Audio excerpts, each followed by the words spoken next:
Hello all, welcome to our YouTube channel. സുന്ദരമായ നിരവധി ബീച്ചുകൾക്ക് പേരുകേട്ട സ്ഥലമാണ് കേരളത്തിൻ്റെ തലസ്ഥാന നഗരിയായ തിരുവനന്തപുരം. ബീച്ചുകളും ഹിൽ സ്റ്റേഷനുകളും ഒരുപോലെ ആസ്വദിക്കാനാകുമെന്നതാണ് ഇവിടുത്തെ പ്രത്യേകത. തിരുവനന്തപുരത്തെ ടൂറിസ്റ്റ് പ്ലേസുകളെക്കുറിച്ചാണ് നമ്മുടെ ഇന്നത്തെ വീഡിയോ. എൻ്റെ വീഡിയോ ആദ്യമായിട്ട് കാണുന്നവരുണ്ടെങ്കിൽ ചാനലൊന്ന് സബ്സ്ക്രൈബ് ചെയ്യാനും വീഡിയോ ലൈക്ക് ചെയ്യാനും മറക്കരുത്. സുവോളജിക്കൽ ഗാർഡൻ 1857 സ്ഥാപിക്കപ്പെട്ട കേരളത്തിലെ ഏറ്റവും വലിയ മൃഗശാലയാണ് തിരുവനന്തപുരം മൃഗശാല. പക്ഷിമൃഗാദികളെ അതിൻ്റെ സ്വാഭാവിക ചുറ്റുപാടിലാണ് സംരക്ഷിച്ചിരിക്കുന്നത്. 55 ഏക്കറിൽ വ്യാപിച്ചു കിടക്കുന്ന സൂവിൽ അനാക്കൊണ്ട, കണ്ടാമൃഗം, ഏഷ്യൻ ആനകൾ, ബംഗാൾ കടുവ തുടങ്ങി നിരവധി മൃഗങ്ങളുണ്ട്. 30 രൂപയാണ് ഒരാൾക്ക് വരുന്ന ടിക്കറ്റ് ചാർജ്. രാവിലെ 9 മണി മുതൽ വൈകിട്ട് 5 വരെയാണ് ടൈമിംഗ്. തിങ്കളാഴ്ച ദിവസം അവധിയായിരിക്കും. നാപ്പിയർ മ്യൂസിയം 1880 സ്ഥാപിച്ച മ്യൂസിയത്തിന് മദിരാശി ഗവർണറായിരുന്ന ലോർഡ് നേപ്പിയറിൻ്റെ പേരാണ് നൽകിയിരിക്കുന്നത്. നാച്ചുറൽ ഹിസ്റ്ററി മ്യൂസിയം എന്ന പേരിലും ഇത് അറിയപ്പെടുന്നു. ഇംഗ്ലീഷ്, മുഗൾ, ചൈനീസ് വാസ്തുവിദ്യകളോടൊപ്പം കേരള ശൈലി കൂടി ചേർന്നാണ് നേപ്പിയർ മ്യൂസിയം നിർമ്മിച്ചിരിക്കുന്നത്. മൃഗശാലയോട് ചേർന്ന് സ്ഥിതി ചെയ്യുന്ന മ്യൂസിയത്തിൻ്റെ ചരിത്ര പ്രാധാന്യമുള്ള പുരാതന ഓട്ടുപ്രതിമകൾ, ആഭരണങ്ങൾ, രാജകീയ രഥം, ആനക്കൊമ്പിൽ തീർത്ത ശില്പങ്ങൾ തുടങ്ങിയവ പ്രദർശിപ്പിച്ചിട്ടുണ്ട്. 20 രൂപയാണ് ഒരാൾക്ക് വരുന്ന ടിക്കറ്റ് ചാർജ്. രാവിലെ 10 മണി മുതൽ വൈകിട്ട് 4:30 വരെയാണ് ടൈമിംഗ്. തിങ്കളാഴ്ച ദിവസം അവധിയാണ്. ശ്രീ ചിത്ര ആർട്ട് ഗാലറി നേപ്പിയർ മ്യൂസിയത്തിന് അരികിലായാണ് ശ്രീ ചിത്ര ആർട്ട് ഗാലറി സ്ഥിതി ചെയ്യുന്നത്. രാജാ രവിവർമ്മയുടെ ചിത്രങ്ങളുടെ കമനീയ ശേഖരത്തിന് പേരുകേട്ട സ്ഥലമാണ് ശ്രീചിത്ര ആർട്ട് ഗാലറി. രജപുത്ര, രാജസ്ഥാൻ, മുഗൾ ശൈലിയിലുള്ള ചിത്രങ്ങളും ഇവിടെ നിരവധിയുണ്ട്. 25 രൂപയാണ് ടിക്കറ്റ് ചാർജ്. രാവിലെ 10 മണി മുതൽ വൈകിട്ട് 5 വരെയാണ് ടൈമിംഗ്. തിങ്കളാഴ്ച ദിവസം ഇവിടെയും അവധിയാണ്. ഹെറിറ്റേജ് മ്യൂസിയം 3000 വർഷത്തിലേറെ പഴക്കമുള്ള കേരളത്തിൻ്റെ ചരിത്രവും പൈതൃകവും രേഖപ്പെടുത്തുന്ന നിരവധി പുരാവസ്തുക്കൾ ഇവിടെ പ്രദർശിപ്പിച്ചിട്ടുണ്ട്. ഈ മ്യൂസിയം സൂവിനടുത്തായിട്ടാണ് സ്ഥിതി ചെയ്യുന്നത്. 20 രൂപയാണ് ഒരാൾക്കുള്ള ടിക്കറ്റ് ചാർജ്. രാവിലെ 10 മണി മുതൽ വൈകിട്ട് 5 വരെയാണ് ടൈമിംഗ്. തിങ്കളാഴ്ച ദിവസം അവധിയായിരിക്കും. സയൻസ് ആൻഡ് ടെക്നോളജി മ്യൂസിയം പഠനത്തിനോടൊപ്പം വിനോദത്തിനുമുള്ള കേന്ദ്രമാണ് സൂവിനടുത്തുള്ള സയൻസ് മ്യൂസിയം. 25 രൂപയാണ് ഇവിടേക്കുള്ള എൻട്രി ചാർജ്. കുട്ടികൾക്ക് 15 രൂപയും. ഗ്രഹങ്ങളെയും നക്ഷത്രങ്ങളെയും കുറിച്ച് മനസ്സിലാക്കാൻ പ്ലാനറ്റേറിയവും ഉണ്ട്. 75 രൂപയാണ് ചാർജ്. കുട്ടികൾക്ക് 40 രൂപയും. കൂടാതെ ഒരു 3D ഷോയും ഉണ്ട്. തിങ്കളാഴ്ച ദിവസം ഇവിടെയും അവധിയാണ്. മാജിക് പ്ലാനറ്റ് മജീഷ്യൻ മുതുകാട് ഗോപിനാഥിൻ്റെ മാന്ത്രിക കൊട്ടാരമാണ് magic planet. Kazhakkoottam KINFRA film and video പാർക്കിലാണ് മാജിക് പ്ലാനറ്റ് സ്ഥിതി ചെയ്യുന്നത്. കുട്ടികളുമായി പോകാൻ പറ്റിയൊരു സ്പോട്ടാണിത്. തെരുവുജാലവിദ്യ, മാജിക് തിയേറ്റർ, സയൻസ് കോർണർ, തുരങ്കം, ഷാഡോ പ്ലേ, ചിൽഡ്രൻസ് പാർക്ക് എന്നിങ്ങനെ നിരവധി അത്ഭുതങ്ങൾ കുട്ടികളെ കാത്ത് മാജിക് പ്ലാനറ്റിലുണ്ട്.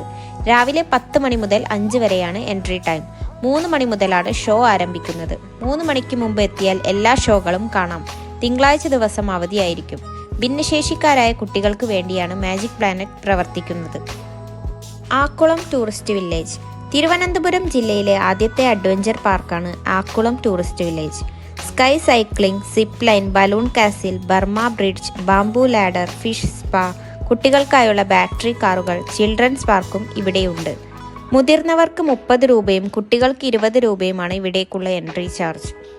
പൂവാർ കോവളത്തിനടുത്തുള്ള മനോഹരമായ തീരദേശ ഗ്രാമമാണ് പൂവാർ. നെയ്യാർ അറബിക്കടലുമായി ചേരുന്ന അഴിമുഖമാണിത്. കടലും കായലും അഴിമുഖവും ചേർന്ന മത്സ്യബന്ധന ഗ്രാമങ്ങളും സഞ്ചാരികൾക്ക് വ്യത്യസ്ത അനുഭവമാകും. കണ്ടൽക്കാടും തീരക്കാഴ്ചകളും കണ്ടുള്ള ബോട്ടിംഗ് ആണ് ഇവിടുത്തെ പ്രധാന ആകർഷണം. വേളി ടൂറിസ്റ്റ് വില്ലേജ് സൂവിൽ നിന്നും 12 കിലോമീറ്റർ അകലെയാണ് വേളി വിനോദസഞ്ചാര ഗ്രാമം. കുട്ടികളുടെ park, garden, floating cafe, speed boat, pedal boating എന്നിവയാണ് പ്രധാന ആകർഷണം. രാവിലെ 9 മണി മുതൽ വൈകിട്ട് 6:30 വരെയാണ് ടൈമിംഗ്. 20 രൂപയാണ് എൻട്രി ചാർജ് വരുന്നത്. വെള്ളായണി തടാകം കോവളത്തിനു സമീപം കല്ലിയൂർ, വെങ്ങാനൂർ പഞ്ചായത്തുകളിലായി വ്യാപിച്ചു കിടക്കുന്ന തടാകമാണ് വെള്ളായണി തടാകം. താമരപ്പൂക്കൾ നിറഞ്ഞ തടാകത്തിലെ സൂര്യാസ്തമയ കാഴ്ചകൾ വളരെ മനോഹരമാണ്. കൂടാതെ തോണി സവാരിയും നടത്താം. പൊന്നുംതുരുത്ത് വർക്കലയിലെ ഒരു ദ്വീപാണ് സ്വർണദ്വീപ് എന്നറിയപ്പെടുന്ന പൊന്നുംതുരുത്ത്. അഞ്ചങ്കോ തടാകത്തിലാണ് ഇത് സ്ഥിതി ചെയ്യുന്നത്. 100 വർഷം പഴക്കമുള്ള ഒരു ഹിന്ദു ക്ഷേത്രവും ഈ ദ്വീപിലുണ്ട്. കായലിലൂടെ തോണിയിൽ സഞ്ചരിച്ച് വേണം തുരുത്തിലേക്കെത്താൻ. പ്രകൃതി സൗന്ദര്യവും പലതരം ദേശാടന പക്ഷികളും നീർനായകളും ഒക്കെ പൊന്നും തുരുത്തിലെ കാഴ്ചകളാണ്. Kuzhippallam botanical garden. ചെടികളും പൂക്കളും ഇഷ്ടപ്പെടുന്നവർക്ക് പോവാൻ പറ്റിയ ഏറ്റവും വലിയ നഴ്സറി ഫാമാണ് കുഴിപ്പള്ളം ബോട്ടാണിക്കൽ ഗാർഡൻസ്. വിവിധ വർണ്ണങ്ങളിൽ കൃത്യമായി അടുക്കി തിട്ടപ്പെടുത്തിയ ചെടികളുടെ നീണ്ട നിരയാണ് ഇവിടെ കാണാൻ സാധിക്കുന്നത്. കുറഞ്ഞ നിരക്കിൽ ചെടികൾ ഇവിടുന്ന് വാങ്ങാം. Kottoor eco tourism.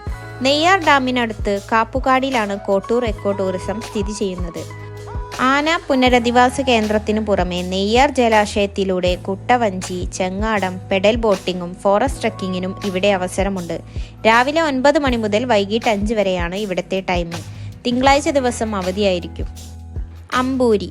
തിരുവനന്തപുരം ജില്ലയിലെ അധികം അറിയപ്പെടാതെ കിടക്കുന്ന ഇടങ്ങളിലൊന്നാണ് നെയ്യാറിൻ്റെ തീരത്തെ അമ്പൂരി ഗ്രാമം.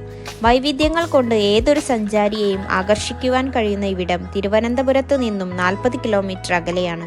ഗ്രാമീണ കാഴ്ചകൾക്ക് പുറമെ വെള്ളച്ചാട്ടങ്ങളും ദ്രവ്യപ്പാറ, മായം, നെല്ലിക്കാമല, ഞണ്ടുപാറ, പുരവിമല തുടങ്ങിയ ട്രക്കിംഗ് സ്പോട്ടുകളും ഇവിടെയുണ്ട്.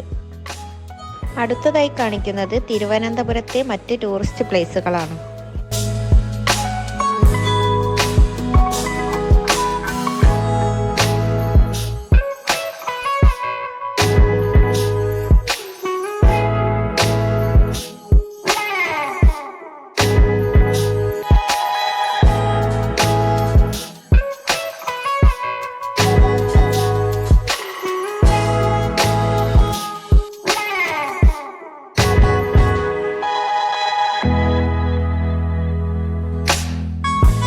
ഇനി കാണിക്കുന്നത് ട്രക്കിങ്ങിന് പറ്റിയ സ്പോട്ടുകളാണ്.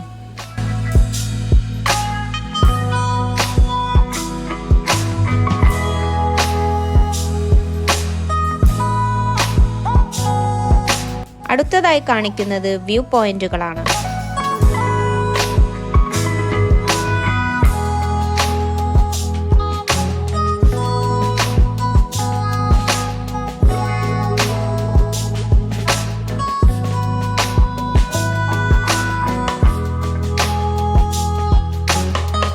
ഇനി കാണിക്കുന്നത് തിരുവനന്തപുരത്തെ പ്രധാനപ്പെട്ട ബീച്ചുകളാണ്.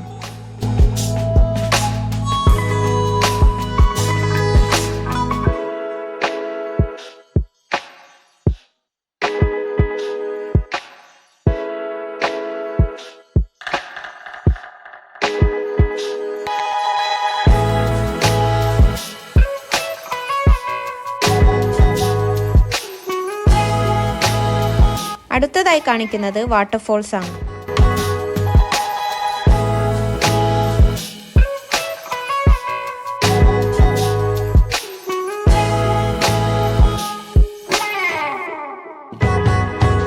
ഇന്നത്തെ വീഡിയോ ഇത്രയേ ഉള്ളൂ. വീഡിയോ ഇഷ്ടപ്പെട്ട എല്ലാവരും ലൈക്ക് ചെയ്യാനും ചാനൽ സബ്സ്ക്രൈബ് ചെയ്യാനും മറക്കരുതേ. Thank you for watching guys.